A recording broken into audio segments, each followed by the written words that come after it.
pour le domaine des sciences sociales, il y a vraiment un nombre infime de textes rédigés en arabe qui sont traduits dans les langues européennes et notamment en français. Le problème se pose pour la production des sciences humaines et sociales aujourd'hui. Qu'est-ce qu'il faut traduire ? On ne peut pas faire l'impasse sur la façon dont les gens de cette région pensent eux-mêmes leur réalité.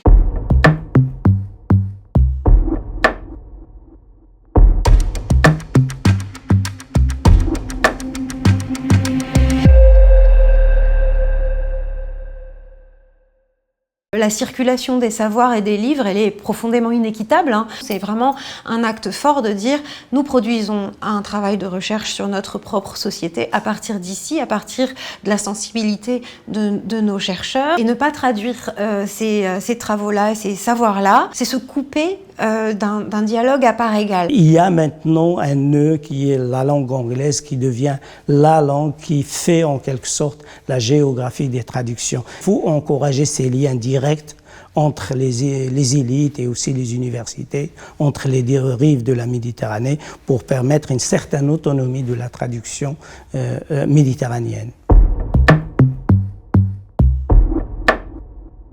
Dans le domaine de la recherche anthropologique, en tous les cas, il y a une question qui est fondamentale en fait aujourd'hui, c'est la question de l'exil. Ces déplacements, en fait, bousculent en fait la question des frontières, pas seulement les questions des frontières physiques, mais aussi toutes les questions liées au fonctionnement de l'organisation sociale. Il y a des innovations qui se font en philosophie, en histoire, en sociologie et dans d'autres domaines aussi, et qu'il est nécessaire de cumuler pour montrer un peu la tendance lourde de la pensée arabe aujourd'hui dans ce domaine. Nous sommes une société très hiérarchisée avec beaucoup de codes et justement c'est tout ça que nos jeunes ont envie d'interroger pour négocier des relations plus égalitaires et évidemment une société qui nous permette de vivre tous dans plus de dignité.